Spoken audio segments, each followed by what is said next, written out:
we had to launch a podcast again from the ground up with no audience and no fancy gear, we would do things completely differently to how 99% of business owners are actually using podcasts today. Because after generating multiple six figures in high-ticket clients from our podcast while your podcast isn't growing, and helped 300 plus other business owners and experts with podcasts, we've found the same painful mistakes that keep people stuck for years until they eventually quit because they missed the few foundational things that actually drives growth and sales. So in this video, we're going to break down exactly what we would do instead to build an industry-leading podcast that positions you as a thought leader, while at the same time making you money. So moving on to the first thing that we will do differently. You see, most experts and business owners end up launching interview-based podcasts, believing it's a smart play. Smart play? Smart play, apparently a smart play. But if you're an expert who's still unknown, who wants to become a leader in your industry, then interviewing guests on your podcast is perhaps the best way to guarantee you fail. Big statement. But we know this because so many clients come to us at a breaking point where they realize they've spent years platforming other people, but not themselves. The issue is so many experts were tricked into believing interview podcasts are the best format because they see other authority figures like Stephen Bartlett, Chris Williams, Joe Rogan. Call Her Daddy. Call Her Daddy. I didn't expect it to come out with that one. No. And so many more who follow the same interview-based format. So they start to believe that it's a great way to become an authority by bringing a guest, borrowing their credibility, creating loads of value, and building a massive audience. But what actually happens is most of the time the guest becomes the main character and the audience remembers them, not you. Kind of like whenever I take Anthony to my local gym with a guest pass. The other people working out only ever seem to remember his biceps, which is a huge problem if your goal is to build trust, authority, and clients around your own expertise. Having guests onto your podcast is kind of like asking someone out on a date, then inviting your single, most attractive, hot best friend who's a smooth talker to come along with you. And no, Tug, I'm not talking about you.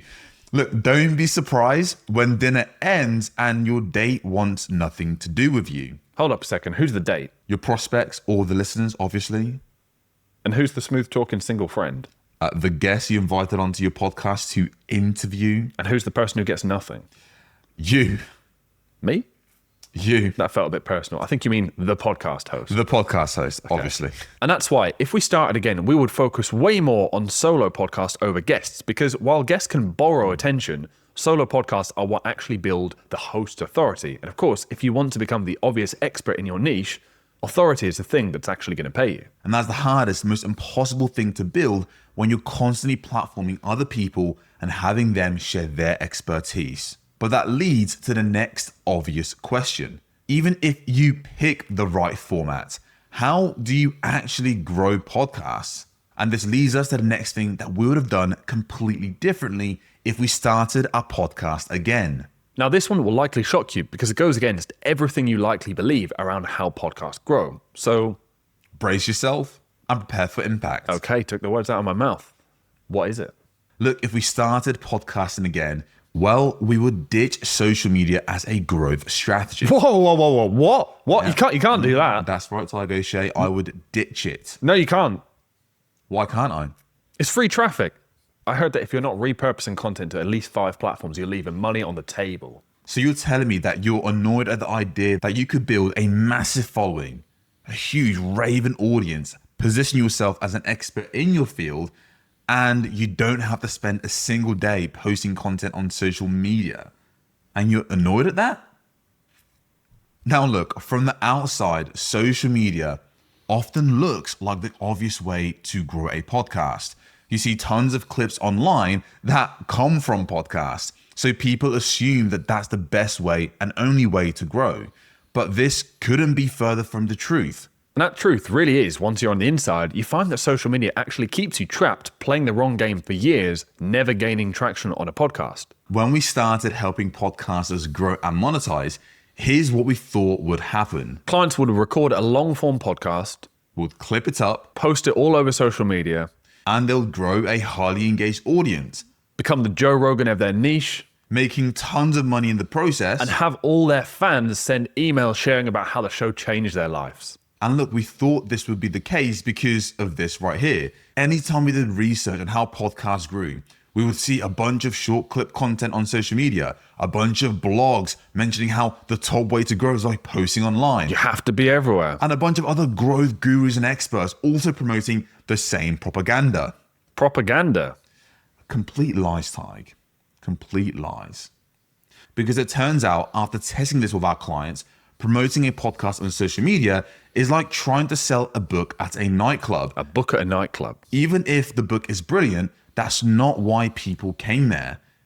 They came for the noise, the speed, and not that kind of speed, the stimulation, and a bunch of other weird stuff we're not going to get into because we don't have the time for. The point being, they didn't come to the nightclub to slow down and read a book, no matter how good that book is. Can you see the parallel? And this is why so many business owners and experts who start podcasts end up promoting constantly and still don't gain traction. Because when you're promoting on social media, the people you're reaching aren't going on these platforms to discover new podcasts to listen to. They open up these apps to do things like simply be distracted, Watch funny videos, get into the gossip, doom scroll, and brain rot because apparently it's becoming trendy to destroy your brain. and above all, a bunch of other weird stuff that we just don't have time to get into.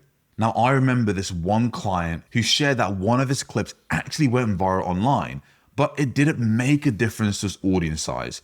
A few people left him a comment actually saying, hey, love this clip, but won't be checking out the full 40-minute podcast episode. Good luck, though. Good luck, though. Good luck, though. That's brutal. And that's because when someone sees a 30-second clip, they'll watch it, maybe even like it, but it doesn't mean they'll then commit 60 minutes of their time into listening to a full 60-minute podcast episode. And that is the reason we would ditch social media altogether as part of a podcast strategy if we were starting again. Because it's often sold to you as the best way to grow your audience, when in reality, you end up spending tons of time on social media promotions or paying an expensive agency to create clips, which doesn't actually drive real listeners or prospects, by the way. It's just vanity metrics that don't help you build authority or your business. And this is where most podcasts die. Now, once you realize that social media isn't the answer, you're left with the most fundamental question in podcasting, which is, how do strangers actually find podcasts to listen to if it's not online? Which leads us to the next thing we do differently, which would be to not obsess over making great podcast episodes, and instead obsessed over making sure the podcast is consistently found by the right people. Because most podcasters spend all their time thinking about the content itself, which sounds logical, but it's not so logical when almost no time goes into thinking about how people actually find podcasts in the first place. Because if you never solve that, then of course it doesn't matter how good your episodes are. If the podcast never gets discovered, the audience will never compound, and eventually the hosts give up and quit and allow their shows to die. And that's why 90% of podcasts end up failing. And we made the same mistakes 4 years ago when we started helping business owners and experts build their podcast. We kept hitting the same issues. Which was that clients had great shows, posted consistently, but just didn't gain traction. I mean, everyone was telling us to promote on social media because apparently you'll grow. Which we knew was complete BS since we had tons of clients doing that who still weren't growing. Now, this was a massive issue at the time because of two reasons. Number one, we were stuck working with clients for free because we didn't have a proven way to help them actually grow and monetize. We didn't deserve any money. So what serious business owner or expert would pay two young lads in their 20s thousands of dollars when they didn't have proof that what they did actually worked? And secondly, it was painful for our clients who were putting in the work. They were showing up, doing everything you're supposed to do, but their audience didn't come. It didn't come at all. It wasn't until we met this SEO wizard called Jake, who grew his podcast past 300,000 monthly listens in 9 months without social media at all. Of course, he also didn't even have any guests on this show, no big celebrity boosts or anything like that. And that's when we discovered how podcasts actually grow. It turns out that research shows that 70% of podcast listeners find shows by searching directly on Apple Podcasts and Spotify. Which is funny because most people assume listeners discover podcasts through social media, when in reality, social media only counts for around 10%. Jake figured this out early and managed to feature on page 1 of Apple and Spotify for his show topic, which was all about sleep. So when someone searched for his podcast about sleep, his show came up on the first page. And he did this by adding the word sleep to his podcast name, episode titles, and that process is what we call podcast SEO. Now, it meant that his show was constantly found by hundreds of thousands of new listeners who were searching for his podcast all about sleep. So while other podcasts struggled to grow no matter how much they promoted online, Jake was able to grow so much faster than everyone else because all he did was make sure strangers saw his show first when they were browsing these platforms. And that is exactly why, if we started a podcast again, we would not obsess over making better episodes, but instead obsess over making sure the right people could actually find them. Because podcast growth is not just a content game, it's a discoverability game. Meaning, if strangers can't find your show and they're actively looking for help typing in what they're looking for on the podcast platforms, it just doesn't matter how valuable your episodes are, you'll still stay invisible. And once we understood that, it changed completely how we thought about podcast growth. And now, once we understood how podcast SEO worked, we realized something else. Which is what? It's not enough for your podcast just to be discoverable in theory. Because if you've done all of this hard work to get your podcast finally visible on Apple and Spotify, but if you don't have the right show name that wins the click once you're on page 1, then all of that work doesn't matter and your show still won't grow.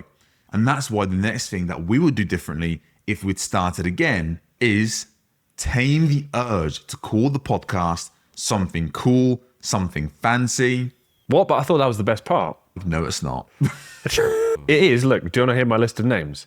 Go on then, give us your list. Okay, Charlie, Leandro, Sarah, Fernando, Are those Margaret, baby names? Sorry, the Success Mindset podcast, Rise and Grind, the Pod Gods. These are not good show names. They're way too clever and way too fancy, Tyler. Man. Look, let me show you why having clever sounding name that sounds fancy wrecks your chances of building a highly engaged audience as a podcaster. And why experts who don't already have giant followings online should have a bland, boring, non-creative podcast name in order to fast track their growth and attract more customers. And it comes down to this one podcast right here. So this is Brie, and she named her podcast something cool and fancy that she thought would sound nice and give her show a cool branding. I think it was better than Pod Gods or the Success Mindset, but ultimately she called her podcast Lucid Living, which is more in the cool and fancy department, because we can clearly see the issue in this name with 3 simple questions. If we asked you, what was the show about? Who was it for? And what problem does it solve for listeners? What would you say? Are the answers obvious to you? Or would you have to think harder than a coach choosing between 17 different content strategies that we both know they'll never actually stick to? Speak for yourself, Tyke. Speak for yourself. And look, that's the problem. When you're an emerging expert whose name isn't recognized just yet, people just don't know you. And on Apple and Spotify, if people are having to think, they'll just ignore your show and go to the next one that gives them a clearer promise. Of which there are many. So even though Brie was publishing content for over a year and being consistent, she was lucky to hit 100 listens in a single month, which was embarrassingly small for the amount of effort she was putting in. But then she changed her show name to something simple and clear, which was Heartbreak to Wholeness, healing from the mindfuck of narcissistic relationships. So when strangers found her podcast on Apple and Spotify, when they were typing in things like relationship advice or narcissistic abuse, they clicked on her show, listened to the content, and then binged all of her episodes. And as a result, her show blew up and tons of listeners started reaching out, wanting to work with her, to the point where within 90 days of making these changes and changing her show's name, she'd made $14,000. And had an audience that was significantly larger. And that's the lesson. When you're an emergent expert, your show name is not a place to be mysterious or clever. It's a place to be clear. Now, for celebrities, they can get away with vague names that sound cool and all these crazy titles because people already know who they are. But when you're still building your authority from the ground up, you have to have a crystal clear podcast name. And if it isn't abundantly crystal clear, you should avoid cool and fancy names like the plague until you're famous.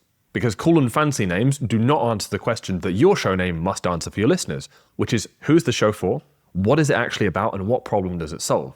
And that's why if we were starting again, we would completely tame the very lucrative urge to call the podcast something cool and fancy and instead choose a bland, yes, bland, but simple and clear podcast name instead. Now, once we understood how podcasts actually gets discovered, there's another trap that shows up straight away. Because the second people start taking podcasting seriously, they just assume the next step is to start video. Cameras, thumbnails, clips, YouTube, just the whole thing, which sounds like growth, more opportunity, professionalism. But for most experts, it is just the beginning of the end. The end? The end. And that leads us to the final thing that we would do differently, which is we would ignore video until audio podcast became boringly easy. Because like we said, most experts believe that video will help them grow faster. That all they need to do is put on a camera to their audio podcast and let it rip. And then put that content and then upload that same content onto YouTube. But what actually happens is the podcast becomes way harder to sustain because instead of just recording a great podcast episode, you're now having to worry about the cameras, lighting, editing, thumbnails, clips, and a boatload of analytics that only nerds have time for. I actually quite like the analytics. Bloody nerd. It doesn't take long at all for all of that to become very, very overwhelming, and most experts simply can't handle it. And you might just think there's an easy solution like hire a team to take care of this for you, or go to your local studio, depending where you live, and record there since, of course, everything is set up for you. But that's exactly how so many experts end up spending a frightening amount of money on a podcast that just never really grows, then looks way more professional than how valuable the content actually is, if that makes sense. Because with all these things, the producer, the cameras, the studio, the visuals, you can easily end up spending $2,000 to $5,000+ a month just to run the podcast. Which is like buying a bicycle because you want a simple way to get around and then immediately strapping a caravan to the back of it and wondering why all of a sudden you're struggling to keep up. Which is silly, right? When you think about the fact that one of the biggest reasons most experts choose audio-only podcasts in the first place is because it's simple, natural, and it requires way less time and effort to manage. And we can tell you from experience that when clients have tried to do both, their results suffer massively. And when I say suffer massively, I mean the ROI never comes. And then from that point, most people really do one of two things. They either quit entirely or they just crawl back to simple audio-only format, giving up video after wasting a year trying to look bigger than they were and spreading themselves too thin. And that's why if we started again, we'll keep the system as simple as possible for as long as possible. We'll get audio podcasts working first, then crack the growth before even thinking about video, because the goal isn't to build the flashiest content machine and accidentally build yourself a second full-time job. It's to build a simple podcast that you can actually sustain over a long enough period of time to start getting the results you want. So look, you might be wondering at this point, well, that sounds great. How do I actually launch one of these solo podcasts? Well, we created a full guide that breaks down exactly how to launch a successful podcast from the ground up. A successful podcast, not the Success Mindset podcast. And you can click here to watch the video next.